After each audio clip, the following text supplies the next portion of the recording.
From Washington, this is the HPS Macrocast with Hamilton Place Strategies and Markets Policy Partners. Good morning and welcome to the HPS Macrocast. This is Tony Fratto coming to you from Western Pennsylvania. My partner Matt McDonald in Washington, D.C.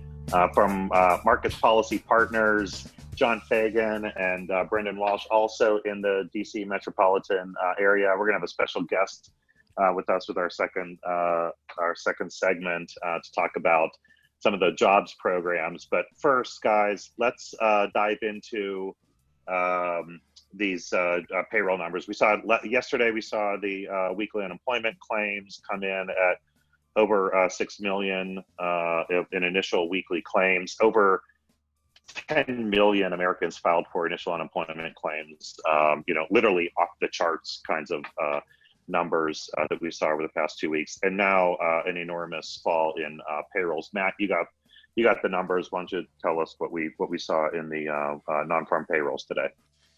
Yeah, absolutely. So the non-farm payroll fell by 701,000 in March, and the unemployment rate went up to 4.4%. But for your points on the unemployment insurance, we really need to caveat this whole jobs report. The BLS typically goes into the field for their survey in the week that contains the 12th day of the month. And when you look at when the 12th day of the month happened to hit in March, is that on March 19th, California issued a statewide stay-at-home order. On March 20th, it was New Orleans. March 21st, it was Illinois and New Jersey. March 22nd, it was New York. So the reality is that the emergency brake was hit on the employment part of the whole economy, but employment hit after this BLS number. So what we've seen is that while the BLS has a decline of 700,000, that we've had unemployment insurance claims of 10 million over the past 2 weeks. So I think everybody has been looking at the number, expecting it to be bad. I mean, it's worth saying that consensus was for negative 100,000, is much more than that. I'm not sure that the difference really matters on some level. It's just like, when are you taking the read? For BLS noted that this is the largest increase in the unemployment rate since January 1975. That record should probably be wiped out next month, I'm guessing. And then the other piece is that just to put this in context, if you do a little bit of back of the envelope math on this, so we've had, if you look at where we are in terms of the total number of unemployed, which is now at 7 million, and you look at the labor force and just assume that stays static at 162 million, and then you add the 10 million of the past 2 weeks on top of that 7 million, we're talking about an effective unemployment rate of around 10.5%. That's what, that could be what we're seeing after revisions and all that sort of stuff. And that's based on, that's just based on the simple unemployment claims of the past couple of weeks, which is double what the official BLS numbers say right now. Yeah, so, about every 1.5 million unemployment claims equals about a 1% rise in the unemployment rate. So I think that's the thing you follow from now on in terms of economic indicators. Everything else is kind of noise. Yeah, it's worth pointing out, we kind of previewed some of this as we were talking to clients about what to expect on this stuff, is that the economic indicators for our economy are generally built around understanding, are we going the speed limit? Are we going a little bit over the speed limit? Do we need to hit the gas? Do we need to tap on the brakes? We have just pulled an emergency brake on the highway, and none of the dials are designed to measure that or what that looks like. So all the indicators that we're seeing, the GDP, we just got final GDP numbers from Q4 of last year. So none of this stuff is really designed to measure this thing. And it's interesting because it does, to Brendan's point, is that looking at weekly unemployment claims is just, it's a better metric because it's faster and you're dealing with just bigger numbers to be able to understand what's really going on. And the unemployment claims numbers also understate the reality, partially because the system was never built to have 5 million people file in a week, and also some people on furlough, and they're working out those details. So I think every week going forward for the foreseeable future, you're going to be adding 5 million kind of claims a week. Hey guys, we talk about the numbers all the time, and I think it is really important to think about just measuring this so we know what we're dealing with going forward. Like the numbers they're used for, investors are trying to have a clue as to where the economy is going and what they expect the Fed to do, and fiscal response when they see these things. But precision on the numbers right now doesn't really matter too much, does it? I mean, like the thing that we know is that the economy has stopped completely, right? I mean, like this is like the first indications of what are going to be really bad, big numbers like we've never seen before. And so we don't need them. We don't need like precision on the numbers to precision and fine tune policy, right? Policy just needs to be go do everything. Fed, anything you can do it. That's Congress 100%. and the White House, everything you can do it. That's 100% correct. But that is a different mental model to both measuring the economy and to making policy. And to the degree that people have not adopted that different model, that's where problems are going to come in. Yeah, I totally agree. From the market perspective, I mean, we've seen really a lot of the volatility over the past month was the market trying to price in this depression level contraction that we're about to see here in the second quarter, and that shock to the system. Hopefully we're through the worst of it. We've seen, meaningfully calmer price action this week.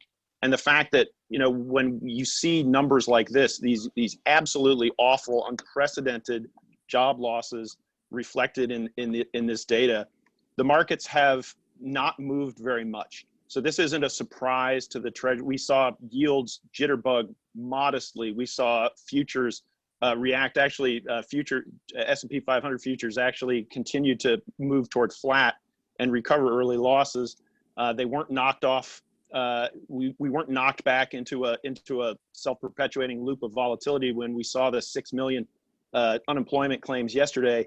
That is, as awful as the data is, it's encouraging that the markets are not responding, and that suggests that they have priced in the depths of the declines that we're going to see. When you talk with market participants now, there's a feeling that maybe we've readjusted to this immediate near-term reality, but what is, now that things have calmed down a little bit and there's more time to sort of reflect and look ahead, potentially, the questions are mounting about what does the third quarter look like? What does the fourth quarter look like?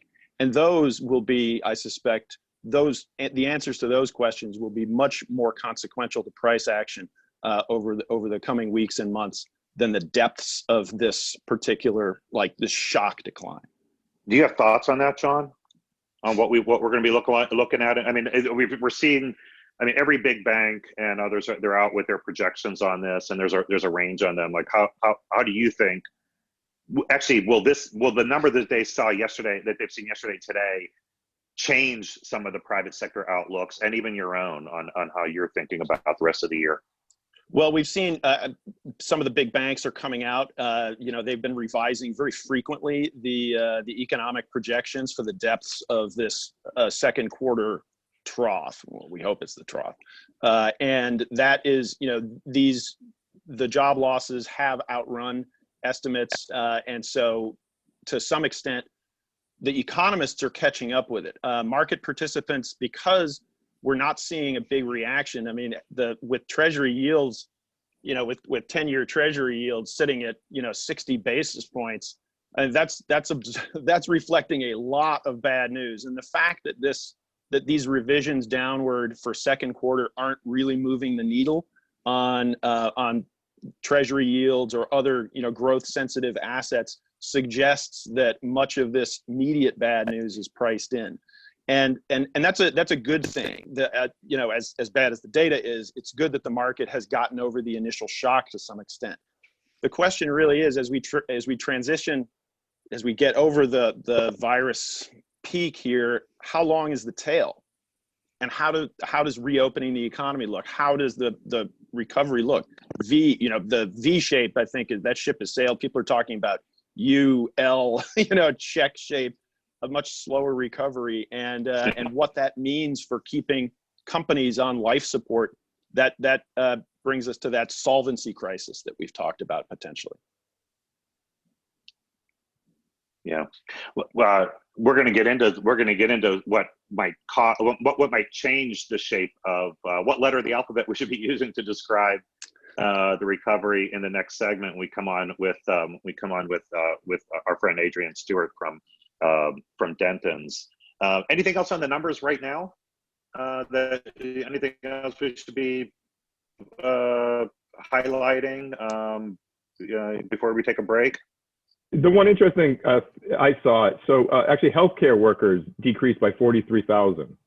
And healthcare workers never decrease.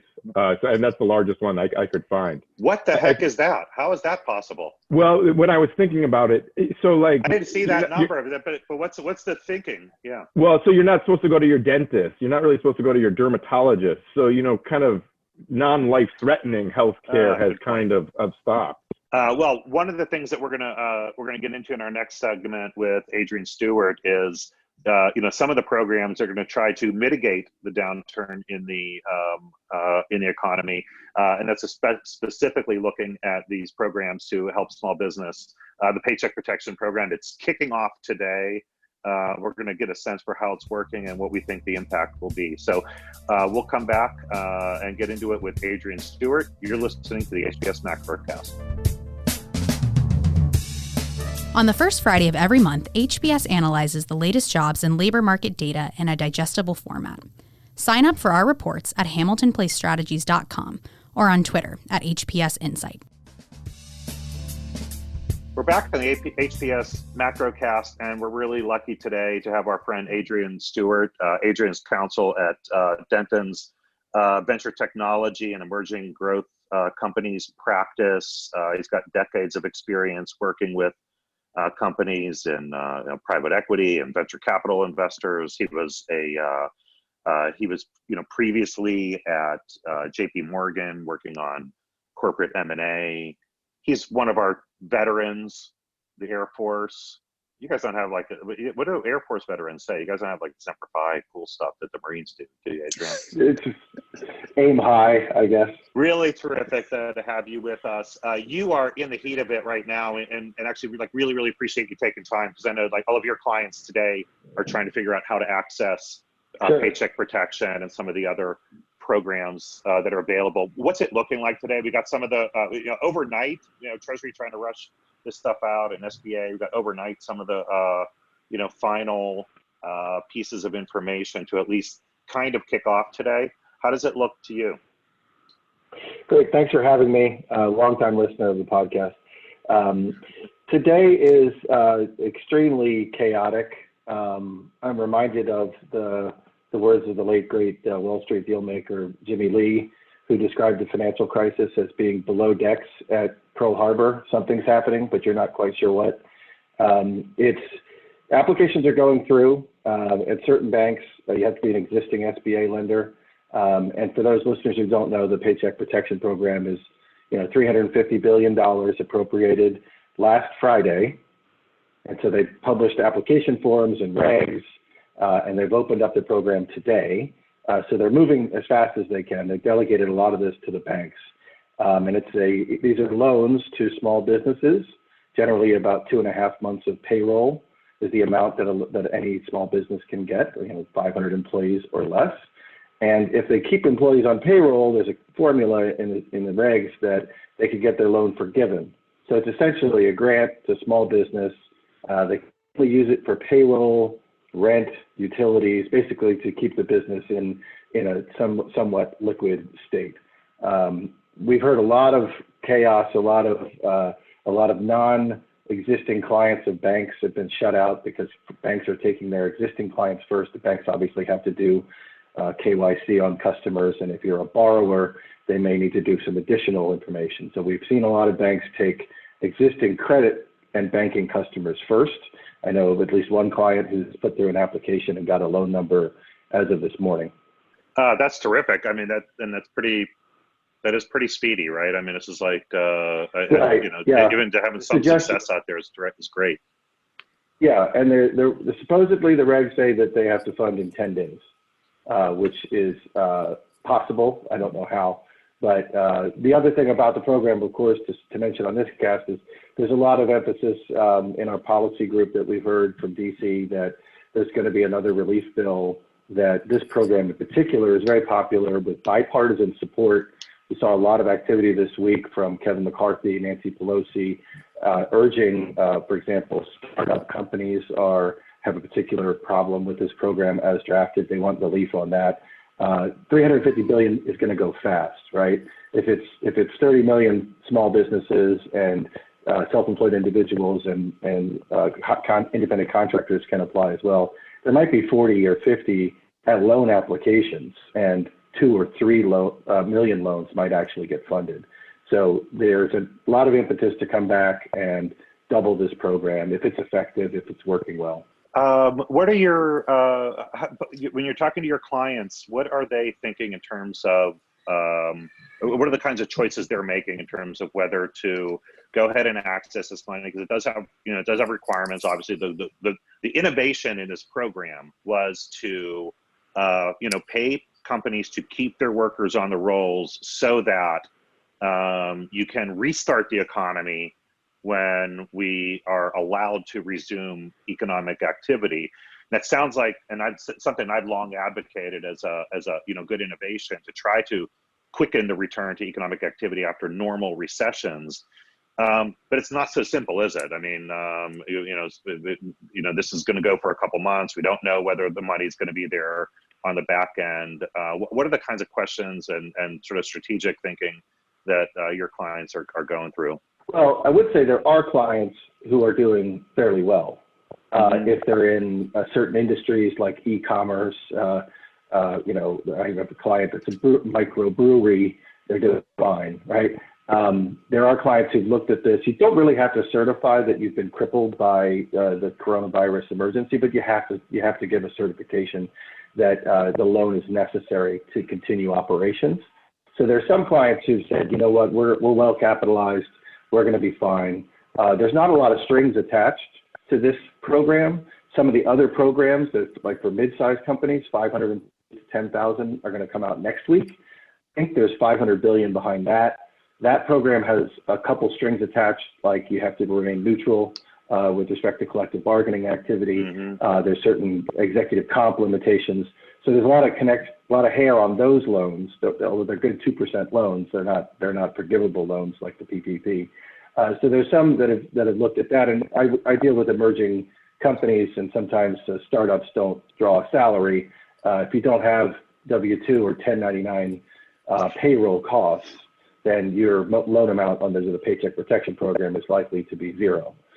There are emergency disaster loan programs. One in particular, the emergency EIDL loan is a $10,000 cash loan, which according to the statute does not need to be repaid. There's another program which has been out for a month or so. The regular EIDL loans are capped at $2 million. Those have those are like real loans, and they have some you have to sometimes give a personal guarantee. So there's a range of different sectors and size of companies that are given relief. There's also, the other parts of the act is from last Friday involve the airlines and other critical infrastructure. And I haven't seen how they're implementing that. There's obviously some oversight that's happening. You may have seen the Hill has formed a special committee akin to the Truman Committee, because there's going to be, and we're very careful with clients, all of this is filed with the government, and there'll be investigations later. There's going to be potential fraud in the system, and so there's going to be a lot of scrutiny of this, like there was of past stimulus. I read last night that the Treasury has hired various investment bank boutiques to run the corporate bailout. That may be true. That sounds like they would do that. Yeah, they had exact names, like Wasserstein Perella is doing one, and I forget exactly what it was, but they did release something last night.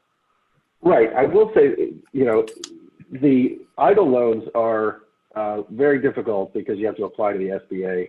The website keeps crashing. It's going to take forever. The SBA normally makes about $20 billion in loans a year. So the Paycheck Protection Program, everything in the statute is about delegating to banks. So there's 1,800 existing SBA lenders, big, Wells Fargo, JP Morgan Chase, and small. And they will be making the decisions on loan amount, on eligibility, when you get to loan forgiveness. So it's a smart choice in some respects because the federal government can't move this fast. The large banks have built in the last week. They've written code, they've created online portals, they've pre-populated data. They have resources to throw at the program in order to access these funds for their clients. It is fascinating the degree to which the banks getting burned during financial crisis on liability of people that they were encouraged to acquire, and those dimensions have now come back full force in terms of people just being incrementally gun shy on guidance and eligibility and fraud, and just being extra careful to make sure that they're not left holding the bag on this stuff and really nailing down guidance from people. It's an interesting conversation that's happening. Yeah, I will say that the banks I think Adam Schiff has made this point in other interviews and things.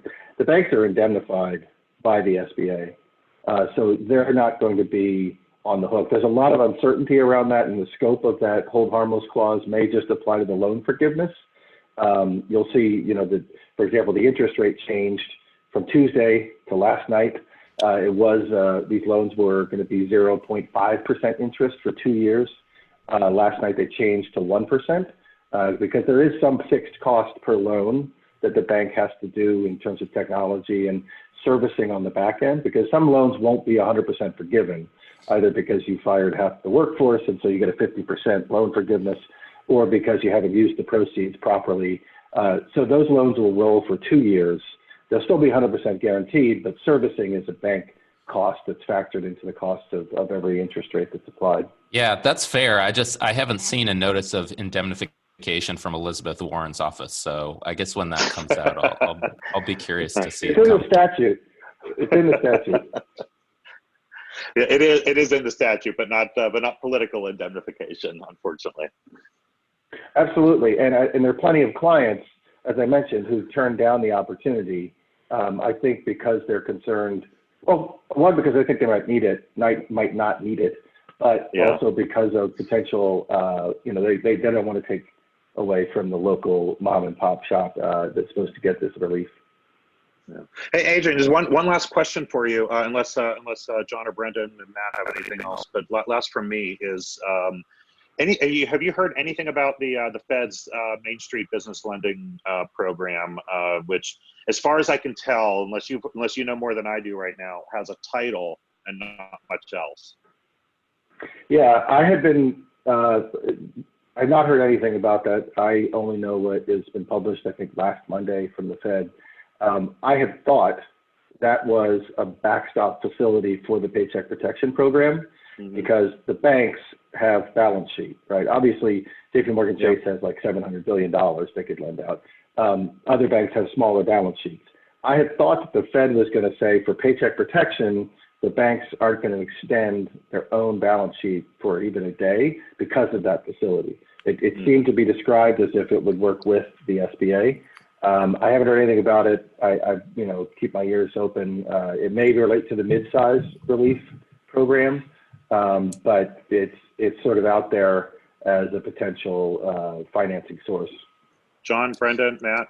Yeah, just a last question from me, Adrian. The extent we've talked a little bit about the ambiguities and some of the snags. What are some of the other what are some of the other places that are maybe tripwires in this, where you spend your time really holding clients' hands to try to get clarity on other issues? What are some of those other issues that are still outstanding? Yeah, the situation is very fluid. There's additional regs that came out last night.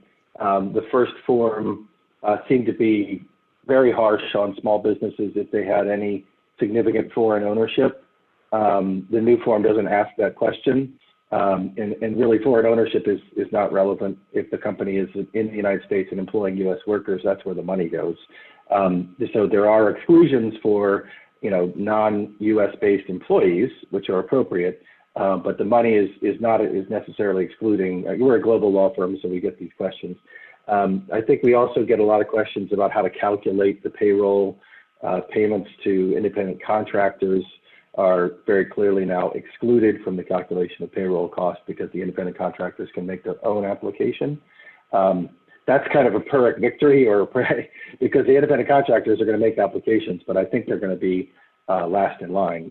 One of the things that was kind of shocking to read in last night's regulations that came out is the Q&A, right? And one of the questions is it first come, first serve? And the answer was yes.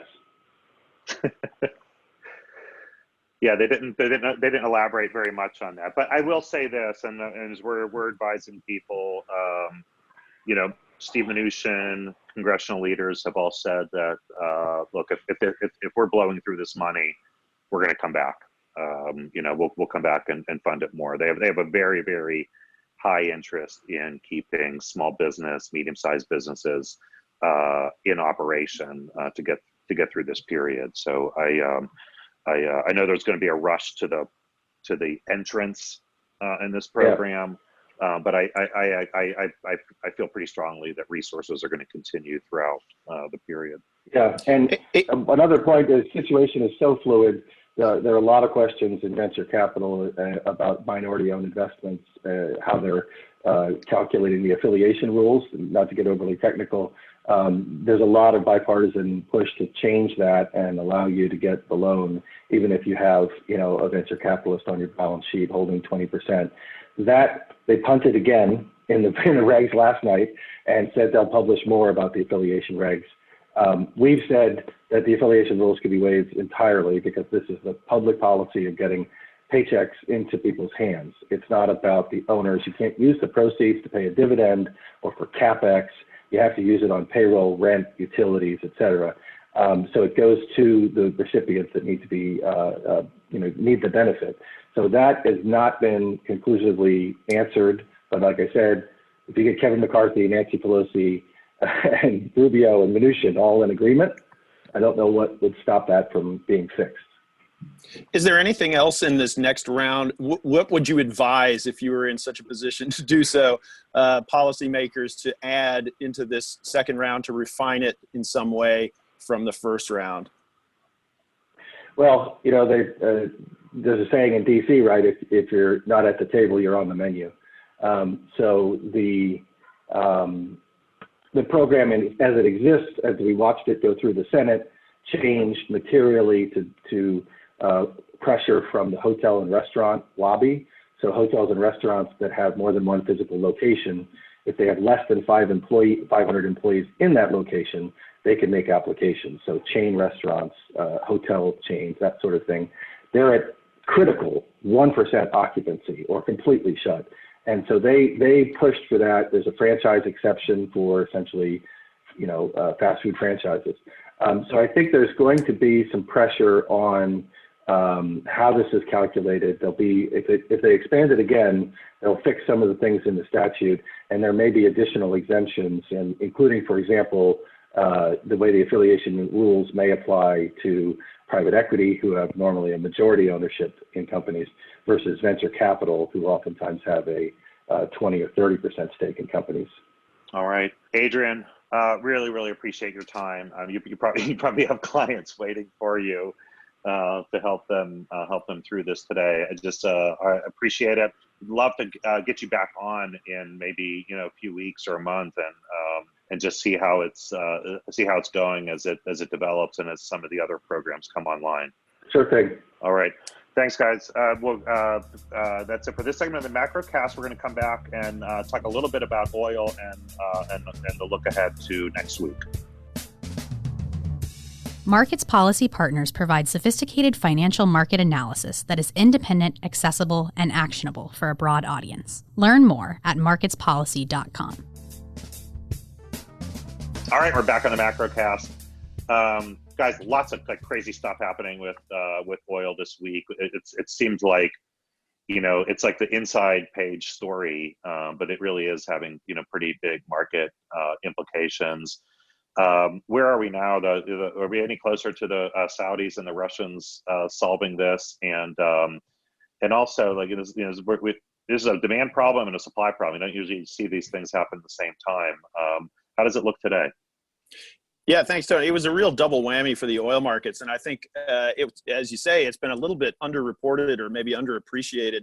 The extent to which the oil price crash has put additional pressure on markets. And that's not just the energy markets and emerging markets that are crude producers, but also high yield bond markets here in the U.S. There is a very large exposure to energy credits in the high yield U.S. market.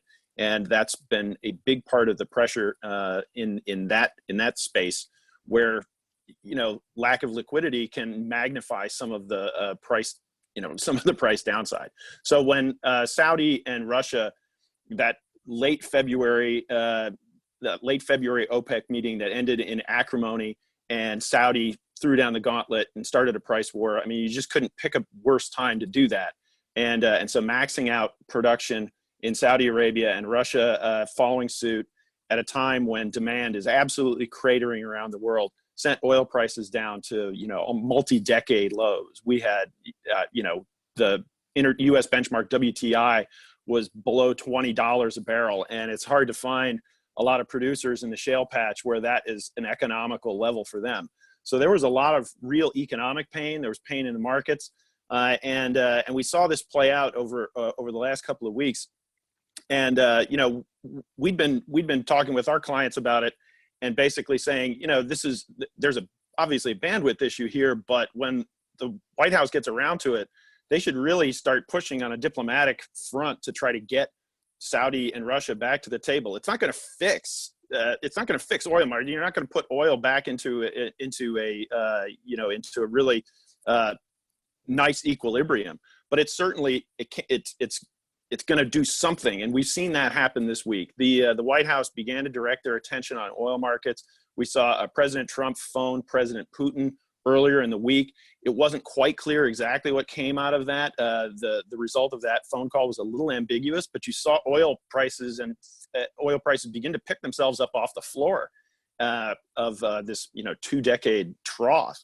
And just yesterday, we had President Trump tweeting about making progress and potentially Russia and Saudi coming back to the table and agreeing on relatively large oil production cuts designed to support prices in the market. We saw oil prices go up over 20% yesterday, and they're up again today.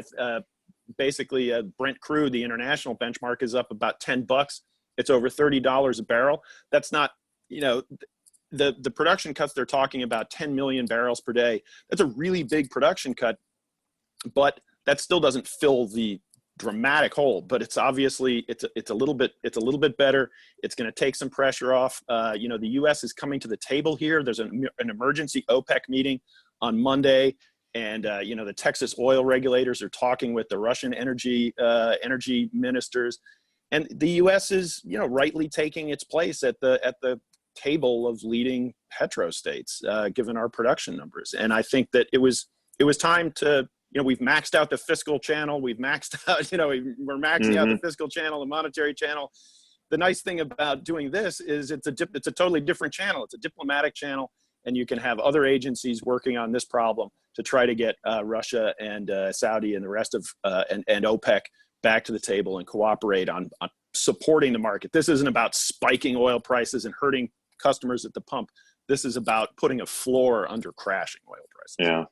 One of the problems we're hearing, and tell me if you're hearing about this too, just what the possible range of solutions are, is everyone is still producing, right? Because it's costly to shut down a rig and to stop production, because then it's hard to start back up again. They're having a problem of where to actually put oil, physically put the oil. They're running out of space for it. It's just, this is one of those, strange, unique to the oil industry problems. How do they deal with that? Right now, they're talking, but very often they resort to floating storage, which is tankers. But there's basically, we've heard that tankers are filling up pretty quickly. So they're talking about putting it in trains, basically rail on rail, and how much capacity they have in that, I don't know. There obviously logistics around it. I don't know how you get the trains after train to the wellhead or near it in the pipelines, but it's that I think is a very interesting challenge. Yeah, actually, ironically, one of the solutions I heard was, there was this request by President Trump in the Phase 3 stimulus bill for about $3 billion to buy oil to put into the Strategic Petroleum Reserve. That money didn't come through in Phase 3, and there's still some questions out there as to whether they can find the resources to do it. But some oil producers are asking, can we park our oil in the Strategic Petroleum Reserve, in that space that was going to be allocated for that oil? I'm hearing stories about them actually paying to store oil in certain places as well. So it would be great if they can get this solved sooner, because it is going to really, we are going to absolutely run out of capacity. It's like the government will be the first oil landlord in history. That's right. All right. Well, we'll see where that the drama of this the Saudi U.S. Russia oil producers drama goes next week. We are going to be back with another special bonus Wednesday edition of the Macrocast. Thanks everybody for joining today, and thank our friend Adrian Stewart for being able to join us with good detailed information on the Paycheck Protection Program. Have a safe and healthy weekend. We'll see you next week. This is the HPS Macrocast.